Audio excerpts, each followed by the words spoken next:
Saudara-saudara sekalian, dalam video yang akan kita saksikan bersama-sama ini, akan ada pertanyaan dari Dora mengenai yaitu kenapa orang sakit koma diurapi minyak?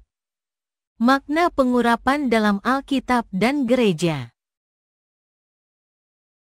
Bu Dora, silakan.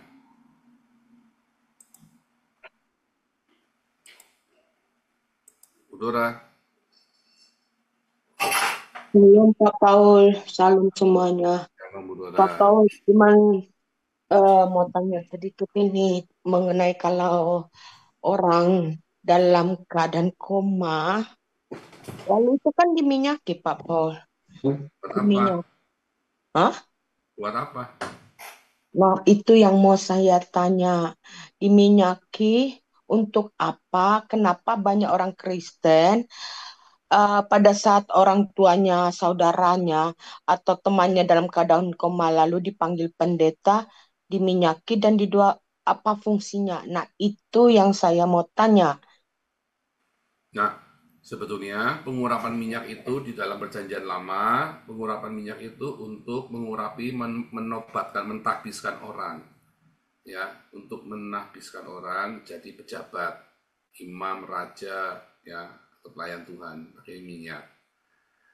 Ya, tetapi dalam perjanjian baru, ya, minyak itu hanya dipakai buat orang sakit. Misalnya orang Samaria yang baik hati, yang membaluri seluruh tubuhnya orang Yahudi yang babak belur itu pakai minyak. Ya, Lalu dikatakan ya dengan mengurapi minyak, Yesus ya kan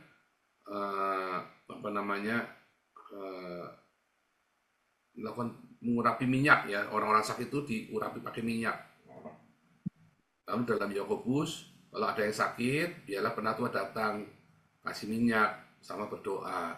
Tetapi kemudian akhirnya pengurapan minyak itu kalau orang sakit sekarat, nah sakramen Ekaristi, ya kan? Siapa yang sakramen peminyakan dari gereja Katolik, tradisinya dari sana. Mereka mengklaim ya karena itu tradisi turun temurun. Tetapi sebenarnya minyak yang dimaksud itu sama seperti yang di dalam orang Samaria itu. Kalau misalnya nih masuk angin dikasih minyak atau badannya sakit semua, ya kan supaya badannya itu jangan kaku, diminyaki pakai minyak zaitun. Diminyakin ya. Nah, itu dimaksud itu. Jadi kalau orang penatua datang, ya dikasih minyak supaya orang itu lebih merasa nyaman. Minyak zaitun itu minyak mujarab ya, minyak mujarab buat zaman itu. Kalau zaman sekarang ya nggak pakai minyak yang begitu ya, balsem misalnya ya, sama dengan balsem kan, diolesi dengan balsem. ya, ya. Makanya kan dalam bahasa Jerman apa? Pengurapan, salbum kan. Salbe, ya, Salbum itu apa? Salep kan? ya, salbe, salbe Salep dari kata salbe, krim itu kan salep kan? ya. Salbum kan? Nah, itu sama seperti itu. Salbum itu kan, salbum itu salep. Nah itu sama tuh, kita juga sama. Kita juga pengurapannya sebetulnya itu. Tapi kalau sampai ke jauh ke sana, ya itu kan tradisi gereja. Kalau saya nggak melakukan itu ya. Kalau saya Oke. orang sakit, ya dikasih minyak, udah kasih minyak, udah kasih aja tuh pakai minyak telon. Oh, itu tuh kasih minyak arak itu tuh kasih pakai minyak ya, gitu ya. Oke. Sebenarnya seperti itu. Nah, di perjanjian baru tuh hanya orang sakit yang dikasih minyak ya. Nggak ada orang ditabiskan apa dikasih minyak tuh nggak ada perjanjian baru. Jadi rasul dikasih minyak nggak ada. Bahkan Yesus saja tidak diurapi dengan minyak loh. Ya, Ya kan? Yesus itu diurapi oleh Roh Kudus. Ya kan? betul. Oke, terima kasih Bu Dora. God bless. Ya, terima kasih ya jawabannya Pak Paul. Oke, salam.